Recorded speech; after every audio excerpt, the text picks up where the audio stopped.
Appreciate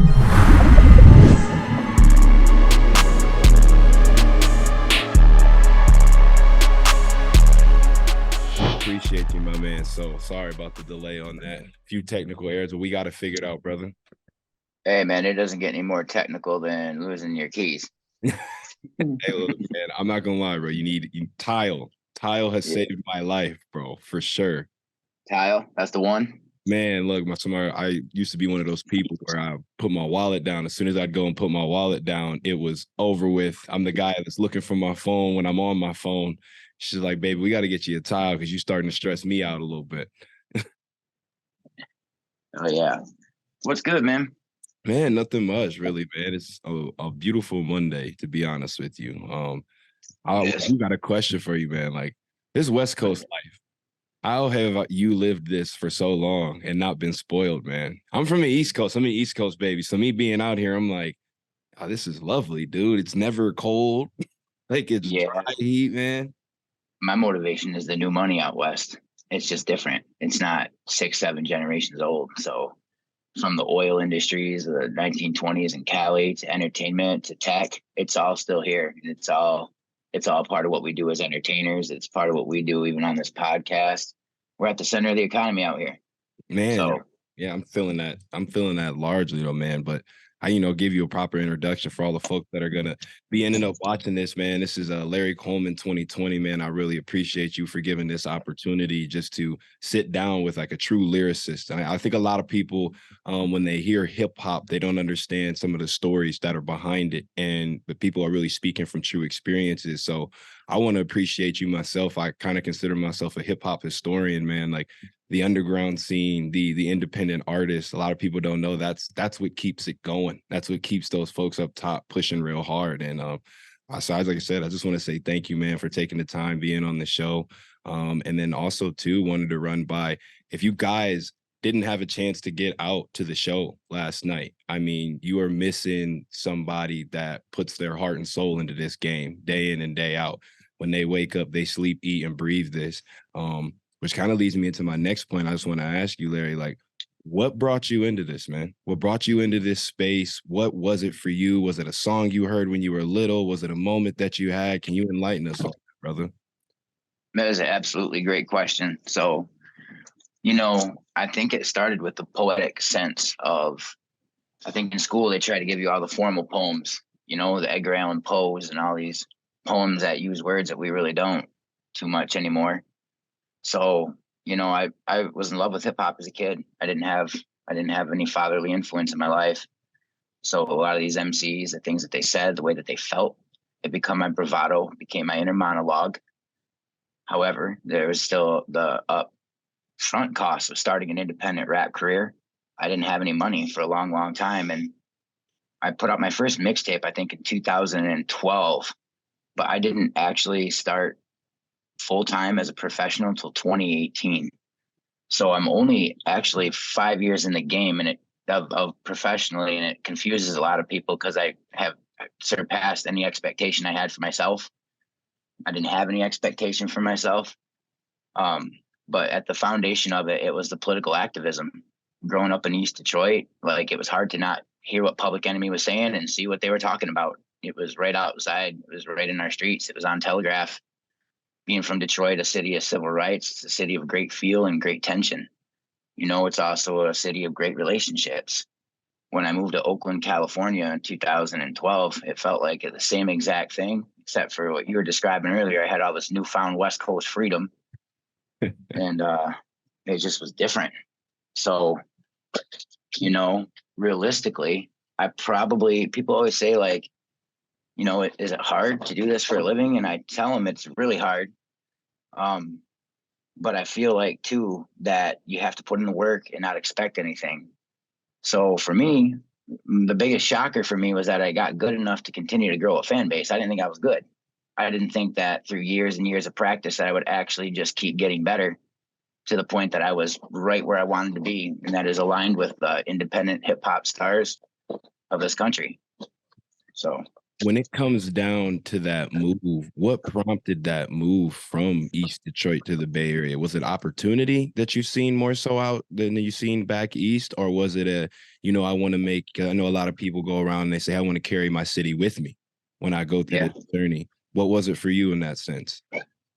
For me, it was, I did want to carry my city with me. I'm very proud to be from Detroit, Michigan. At the same time, if you can't do shows in Detroit, Michigan, you should probably try to figure out the culture in and around where you're at. Right. I feel like for the Bay Area, everybody uh, they're so hell bent on working for themselves that it rubbed off on me. And then I was able to use a lot of the community organizing skills I have today to put forth opportunities for artists that are here. You still remember your first show in the Bay Area? Say that again. Still remember your first show in the Bay Area? I remember my first important show in the Bay Area. Yeah, that shit was wild. It was at Oakland Complex. Mac Mall and the Crest Side Boys were out there hosting a show. Mac Mall is a Bay Area legend who shot and edited Tupac's first 3 music videos. So this guy knows good music from bad music. And I remember walking into the venue. I had the biggest team. I was kind of surprised by that. Probably brought like 60 people. And it was imperative to get that proper launch. I think a lot of artists are afraid to step into new light. I think a lot of artists are scared of a cultural curve, and sometimes you just have to go do the work. And I think if you wonder like how people grow fan bases or how people get excited, they just want to see you do it. They don't even care. People overthink this stuff about perfect sets and all this shit, and nothing goes perfect in hip hop. I mean, there's nothing to go perfect in life, man. I mean, that's a true fact. What I wanted to ask roll with too is so you start professionally officially in 2018. You were already essentially 6 years into it because you started in 2012. What do you think prompted that 2019 boom for you as far as the views and the plays? Like, was it just that consistent grind that you had put in for those last 7 years, or was it something else organic that happened for you? It was SoundCloud. I was a SoundCloud junkie for years. A lot of people, a lot of snide artists will laugh at SoundCloud or turn their nose up at it and then pull their pockets inside out because they don't have any money. For me, SoundCloud was about that message box, making one-on-one connections to my fans. So if I was dropping a new merchandise piece, if I had a new track that I could literally target exactly where it was going to go, and then I could get that metadata to see how I could grow it. So I used SoundCloud algorithmically to grow my underground hip hop sound. That was eventually transferred over to Instagram, where I was able to get some pretty good distribution from them, which transferred over to Apple Music. And currently we're still working on Spotify so we can push more tickets and merchandise. It's just that snowball effect, man. You get that one chance and that one opportunity. And that's why I like having conversations with people like you so much. It's and for a lot of people that will be listening to this, it's that grind, man. Like, like he mentioned it earlier. I mean, it started in 2012. You think about it, at this point, he's been on it for 11 years and hasn't even reached the pinnacle of where he can go and what he will be. I gotta ask you about the Hunger Games series, man, because that made me think about back in the day when you would get the DJs rolling around trying to find mixtape music, grabbing somebody's mixtape, putting it on there. The way you set that up, man, how did that come about? Was it just like, hey, I want to get all this independent artistry out, and then you end up getting in touch with Locksmith, which a lot of you don't know? You talk about lyricist. I mean, the man could do something crazy if you haven't checked him out. And also Dizzy Wright too, a local guy here in Vegas. Just again, being a kid from the Midwest and seeing, and you, a guy from the Midwest, come out here and do that. Like I said, what was that thought behind that Hunger Games series, and how hard was that to put together? Man, that is another great question, bro. So for me, it was easy to put together. I feel like artists, again, they'll try to over theme stuff, over focus on like what the narrative says in their rhymes. For me, Hunger Games was just capturing a body of work. Hunger Games 1 was the pandemic. Hunger Games 2 was 2021. Hunger Games 3 was 2022. And that album's ready to come out in January of 2024.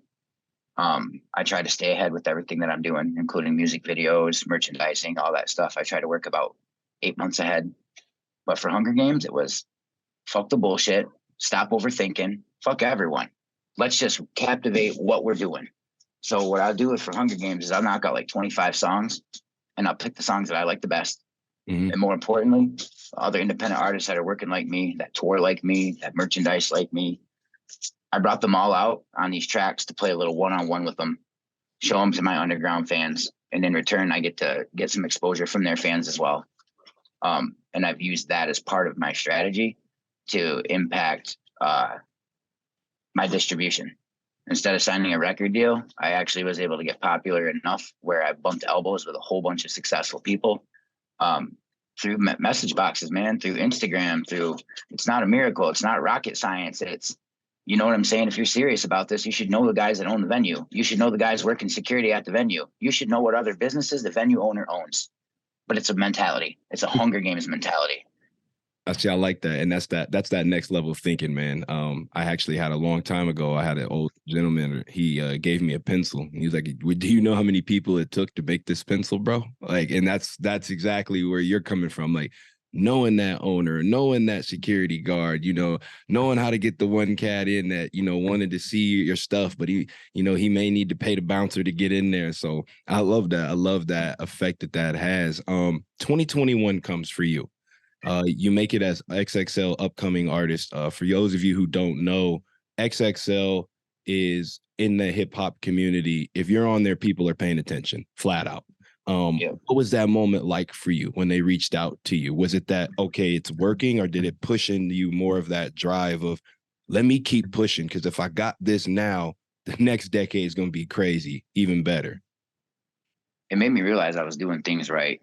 I think as artists, we don't know if we're doing things right, and everything that we do wrong is expensive. So it was a sign that there's so many factors and tiers to this, to the game. It was a sign that I was able to get earned media at a level enough that I could actually continue to grow. We all see a lot of local cats, open mics, same dudes come to the same shows, and you wonder, well, why aren't they growing? What aren't they doing right? Well, at a certain point, if you don't have a major record label pushing you, it's common sense to a guy who's as competitive as me, but you've got to create a machine. You've got to create a machine for press releases, articles, and above all else, you have to have that machine control a narrative. What do you look like? What does your set look like? What's your sound look like? And it should be consistent beyond all belief for people that are going to try to go viral. And that's a really heed to that for the folks listening out there that are trying to come up through the ranks. I mean, he is giving you talk about free game. I mean, that's TED Talk material right there. Because a lot of us think we could just hop in the booth, and it's way more to it than just hopping in a booth. I want to As an example to what you're saying, I have not recorded a song in 5 weeks, and I've been insanely busy promoting the songs that I recorded last year. Like, they're stacked up. I have songs coming out with the Dot Wave Boys, Locksmith, Slum Village, Hobson. We got so much going on right now that almost, I would say 95% of your time is not in a booth. It's not getting fucked up with the fellas. It's not 95% of the time it's finding playlisters on the internet, writing out hand lists and organizing yourself, writing on your walls with Sharpie markers, writing down all the local radio stations, writing down where you see yourself. Well, sure, there's a lot of stations, but I'm going to tell you what, if you could pick the one you're on, why wouldn't you? So absolutely. Yeah, you got to go with that. I want to ask you, my man, when you see the independent artists coming up now, or some people would refer to as underground artists, how different is that scene now versus then? And what I mean, when you first stepped into it to now, like the evolution of tech, like the podcast, and everybody's doing it. Bro, it is a whole new world, bro. There's artists that we love that were previously established that every artist had to transfer into this new era of the internet artists, right? Like, let's say you're Aretha Franklin, it's 1972, you sing in Respect. Everybody in the streets, if they see you, they know you for being the lady who sings Respect. But now, if Aretha Franklin dropped a song, she'd have to promote it 25 different ways. She'd be putting up cards on Instagram. People would be watching her play piano in her home with her cats eating cereal. So now everybody knows everything about you. So these artists a lot of these just too cool for school mentality, cats that don't take their glasses off, the cats that come in like they're Derek Jeter in the middle of the Yankee Stadium, and it's open mic, right? And nobody knows who they are. These cats that don't sell any tickets, these egos are getting people beat left and right in today's independent hip hop. Like, if you can't fuck with people, if you can't have conversations with people, you're done. You're absolutely done. And I want to ask you that too, as being in that industry.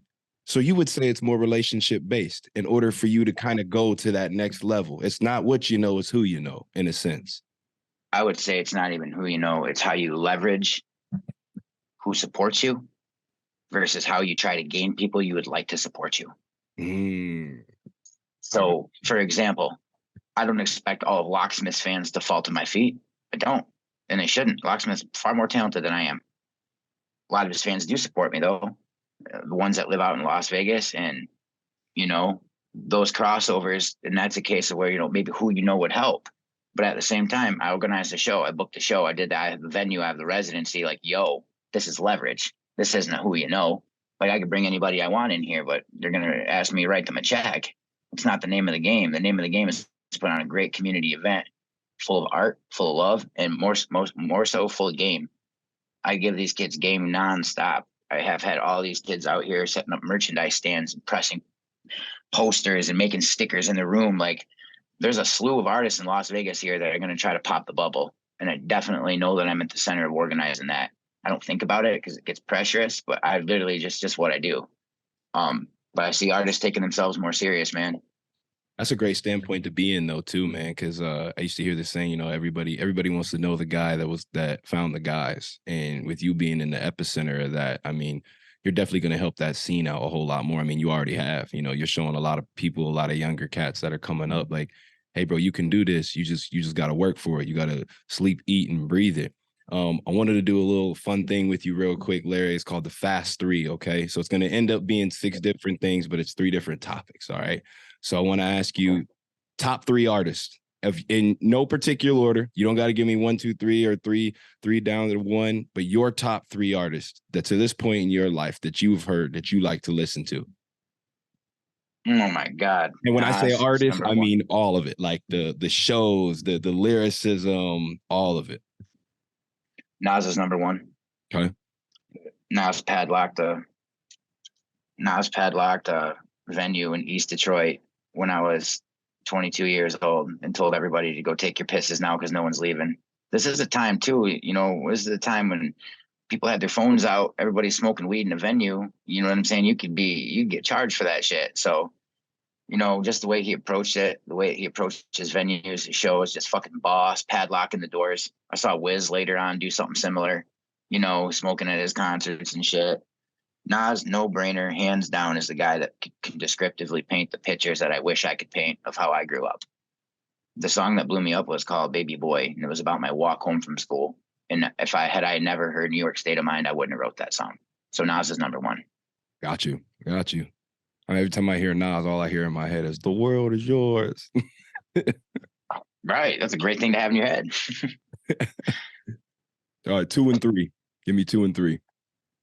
Probably Lupe Fiasco. His work in food and liquor is just a cultural anomaly. I don't know if people even know what it is still. It got its accolades, it got him paid, but more so it was the blueprint for fucking everybody in the south side of Chicago and east and south side of Detroit. That shit is as real as it fucking comes, from the fire trucks to the civil rights. That shit was gas. That shit was made for me. For sure. Man, Lupe, I would say is probably one of the most, in my opinion, underappreciated artists that there has ever been. And a lot of people don't understand how many things he has his hand in either. Like, a lot of people we got today is because of Lupe. Number 3, give me number 3 for you. Number 3, man, let's go Talib Kweli, Okay. Black Star in New York. I'm just really bar based. It was him that really taught me how to write working class rhymes. A man who every time he picked up the microphone, while everyone's slapping ass and titties and shit, he purposely is letting them know, yo, it's hard to cross this bridge and you don't have money for a fucking toll. And I just admire people that try to represent most of us. Probably 98% of our country's middle class or working poor. We don't celebrate ourselves. All we do is talk about fucking Bezos and fuckwad who builds Teslas and what they're doing next, and Trump, and how we should all really respect their business ethics. And they don't have any fucking morals. None of these guys do. So I feel like that part of the art is imperative for people that are up late at night think about the fucked up state of the world, that want to make a difference everybody our age thinks about it and knows it, and we don't do enough. And it's like, yo, these guys are dedicating their life into messaging and the subliminal shit that doesn't even move into fruition. What do we do? Yeah.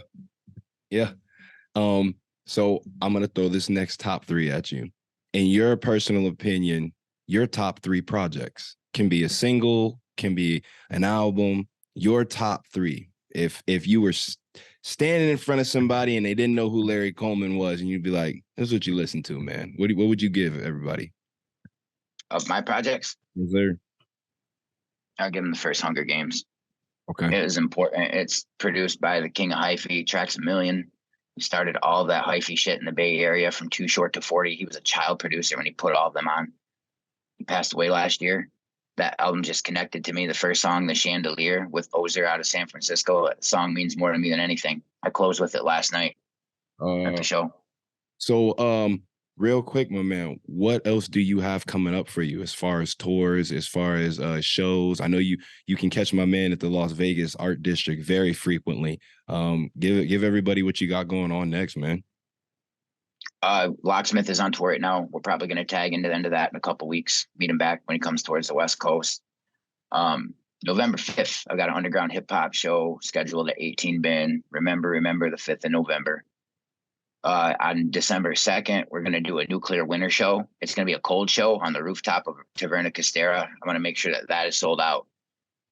And during all of this, I'll be finishing up my album, Hunger Games 3. I'm halfway done through Hunger Games 4, setting up a series of singles. I have a huge single coming out with the Dot Wave Boys. They are my favorite local artists. They're old school hip hop heads. We put together a song we remade to pay homage to Gangstar. We redid Skills in a song called I Got Skills. So while all this is taking place, it's not a secret that I'm setting up my first national tour next year. I'm setting it up in the spring. It'll be right around April probably. I would like to do a 10-day West Coast run of venues that hold between 500 and 700 people. And the only way that I'm going to pull all of these shows off is if they're sold out. I have no interest in walking into a half-empty venue. I don't need to tour that badly. You're going to get it done, Larry. Period. I mean, that's what you've done now, man. I mean, it's not a power of the word yet, brother.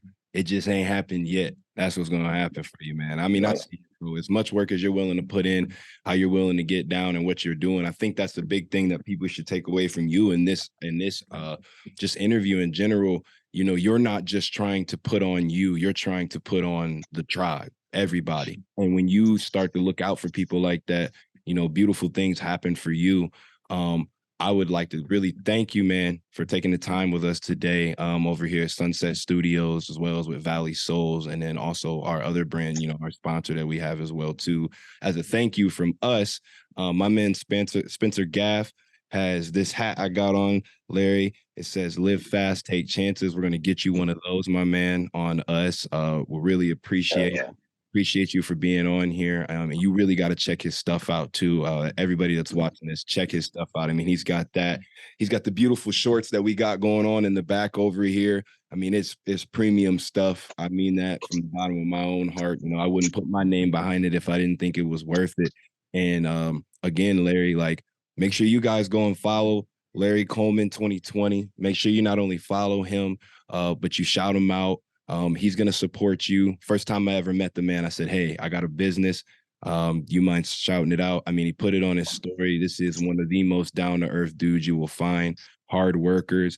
And if you can, go support my man. You know, I will be supporting my man if I'm not working the endless hours I do work, whether it's in the studio here doing this or at my job currently.